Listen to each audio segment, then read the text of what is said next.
Hey everyone, welcome to my spooky season book recommendations video.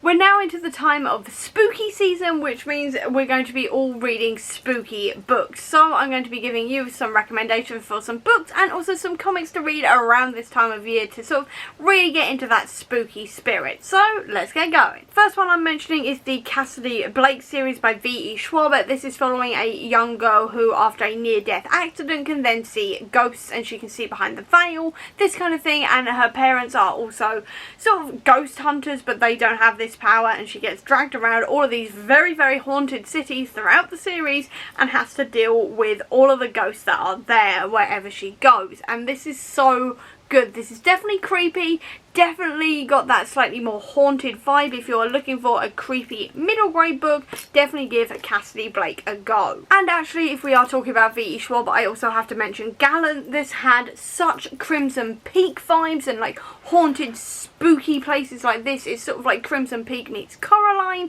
which was amazing. I read this in a day. I sped through it. It is so good. If you are looking for a very, very quick, more YA read and you love things like Coraline and Crimson Peak, give Gallant a go. It is amazing. Then moving away from V.E. Schwab but sticking within the middle grade section, I've also got to mention Skullduggery Pleasant by Derek Landy, because who would I be if I wasn't doing a recommendations video without mentioning Skullduggery? But anyway, Skullduggery, if you do not know, if you haven't been on this channel before, Skullduggery is a magical skeleton detective who is partnered with Valkyrie Kane, who is a seemingly normal human girl, and they go around solving various magical like crimes and then also saving the world from various magical threats. There is a lot of spooky things in here, like the fact that Skullduggery is a literal magical skeleton detective, so he is a walking skeleton, so that's kind of creepy. There's also, in later books, necromancy. In later books there's also people made out of spiders who then can turn into giant spiders, which was not fun to read when you're arachnophobic, to say the least. There's also lots of like gory bits in here as well, like melting eyeballs. There's also the grotesquerie in a later book, which is literally like a Frankenstein kind of monster. There's Dr. Nye, who's like a kind of giant Dr. Frankenstein, to be fair, that sort of looks more like spindly and this kind of thing, and he's a bit spidery as well. There's also vampires in here and a whole load of other things like that, so it's got all of those sort of spooky vibes to it, but at the same time it is also kind of written more like Doctor Who, I guess you could say, in the sense that it's very sort of light in a lot of places. There's a lot of humour in here, that kind of thing, very British humour. So if you are a fan of like creepy things but you also like Doctor Who like I do, check out Skullduggery. There's definitely a lot to love in here and a lot of spooky vibes without it being too scary or too gory. And actually, thinking about it, those later books do get a bit scary at points, but the earlier books are definitely great for middle grade and sort of younger readers who are looking to get into more sort of spookier stuff. There is also the Double Trouble Society by Carrie Hope Fletcher. This one is absolutely amazing if you are looking for a middle grade for younger readers who are just sort of really gaining their confidence with reading by themselves and they want something witchy and kind of spooky in a little way while also still being quite light-hearted.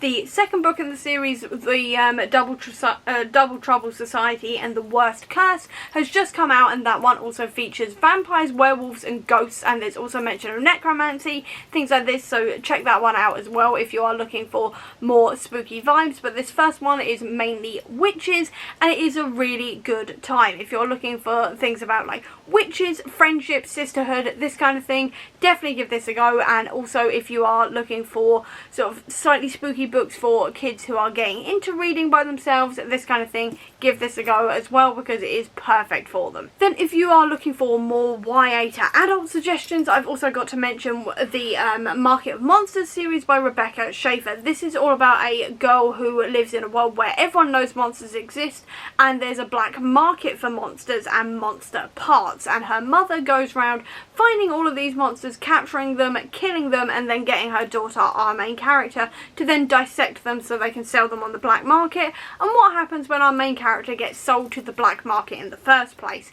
And it is as dark as you can imagine from that synopsis. It is so so good. It is so dark in places. Definitely check out the trigger warnings for this because there are a lot of them. There is a lot of talk of like blood and torture and death and murder and this kind of thing, and all of the characters are incredibly morally grey, too evil. Some of them are verging on evil quite a lot of the time, and it is so good. I absolutely love this series. I cannot recommend it enough, especially for this time of year. And then onto the comics. First thing I have to mention is Marvel Zombies. This is such a good collection of like stories all about what happens when the Marvel universe gets hit with a zombie virus and all of our heroes become zombies. But the problem is that even though they are now zombies, they've still got all of their sentience and all of their minds. So even though Tony Stark, for example, is a zombie, he is still Tony Stark. He's still a genius. You've still got like Spider-Man is also like Spider-Man still, but he is a rotting zombie and they all want brains and things like this.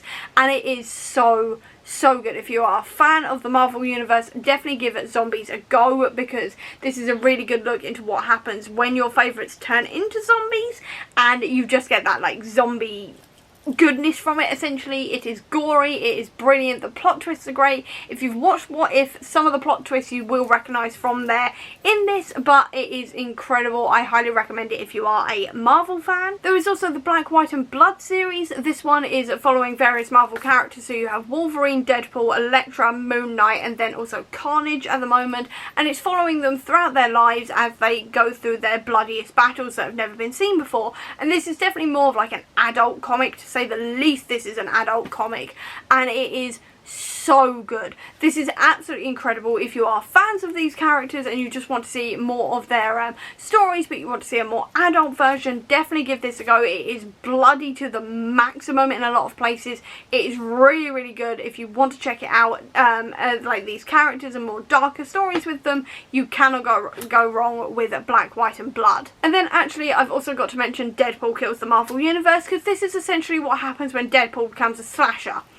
That's the only way I can describe it. Deadpool literally goes around killing everyone in the Marvel Universe, and it is brutal. He does not like differentiate between the heroes and the villains. He just kills everybody. It is a really interesting concept, really well done. There's like 4 different versions of this so far, and each one is really good. So if you want Marvel but slasher, definitely check out the Deadpool Kills the Marvel Universe series. And then outside of the Marvel Universe, there is also Bitter Root. This one is 1920 set Harlem. We are following a black family who are monster hunters. Before you read this one though, definitely look up the trigger warnings, because there is a ton of them, including things like 1920s era racism, including lynching, and then right at the very end you do skip forward in time and you then see a Nazi concentration camp. So please be warned about all of that. If any of that is triggering to you, stay far away from this comic. But if you can read this one, definitely give it a go. It's got a lot of really good social commentary in here, and also you are dealing with a badass family of monster hunters, and you can't go wrong with that kind of thing during Halloween. I also want to mention Bloodstained Teeth. This is a new favourite of mine as well. This one was actually sent to me by Hannah from Ladder M as part of my rep time for her Waypoint Books Full Moon subscription box. It was a complete surprise to me, and it quickly became one of my favourite graphic novels to read. This is such a good one. This is like a sort of noir vampire story where we're following a vampire who has been turning a ton of people for money for years now, and the vampire council have gone, oh hell no, you need to stop this now, and you now need to actually fix your mess and go around and kill all of the people you've just turned. It is gory, it is brutal, and it's got some great takes on vampirism in here as well. The artwork is what I'd describe as psychedelic, as you can see here, but it is beautifully done. I really enjoyed it, and it's only a duology as well, so it's a really quick read. Then also I have to mention as well The House of Slaughter, or specifically the whole Something is Killing the Children universe by James Tynion IV. This is such a good series. This is definitely full out a horror graphic novel,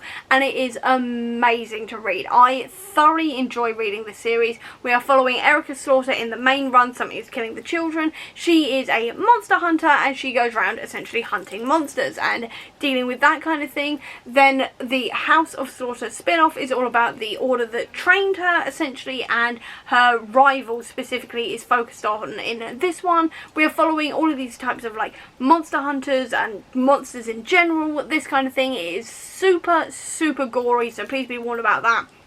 But it is a really, really good time, and you cannot go wrong with a book about monster hunters during Halloween. This is so amazing. I cannot recommend it enough. There is also Lock and Key, which I will say right now is nothing like the TV series. So if you have watched the TV series, the comic book is nothing like that whatsoever. For starters, it's a lot darker and aimed at adults instead of like young adults or like children essentially. And this one is, if you didn't know, is all about a family who after a tragedy moved to a new town and into this house that is essentially kind of haunted in a lot of ways. They find all of these different keys that can do a lot of different things. One of them can turn you into a ghost, this kind of thing. The well is also haunted. There's a whole load of things going on here, so if you are a fan of like creepy haunted house type vibes, give this one a go. It's a really good time. I really, really enjoyed it. I've only read the first 3 though, and I really need to reread them because it's been a while, and then I need to continue on with the rest of the series, but it is really good, trust me. And then finally, I have to mention the Promised Neverland. This is a manga all about a bunch of orphan children who suddenly realise one day that what happens when they leave is that they actually get eaten by a bunch of demons, and they are essentially being raised as lambs to the slaughter. And I love this one. I read the first 7 volumes from my library. I'm currently waiting for them to get any more in. It's been like 18 months and they still haven't done it yet, and it's killing me because I just want to continue on with this series. But it is such a good series. If you are looking for like that sort of creepy demonic vibe, this kind of thing, and you want a quick manga to read, definitely give the Promised Neverland a try, because there's a lot of like creepy nature to it and like trying to escape from like monsters, all of this kind of thing. The kids are really cool characters. I really, really love them, and it's just generally a really good spooky time for this time of year. And that, I think, is when I'm going to leave this video, because my camera battery is running out, and also the laptop I've plugged my ring light into is starting to run out of charge at this point because I've been using it so long. So with that, I hope you enjoyed this video. If you did, please do give me a thumbs up. Comment down below, tell me some of your spooky recommendations as well. I'd love to know so I can just gain some more for next year, this kind of thing. Please leave them all down below, or if you don't have that much time, leave me a scarlet emoji down below to let me know that you were here. I'll also leave a link as well down below to all of my social media if you want to check it out, including to the Comic Book Sanctum, which is my website dedicated to Marvel Comics, if you are interested in that, as well as a link as well down below to my Etsy store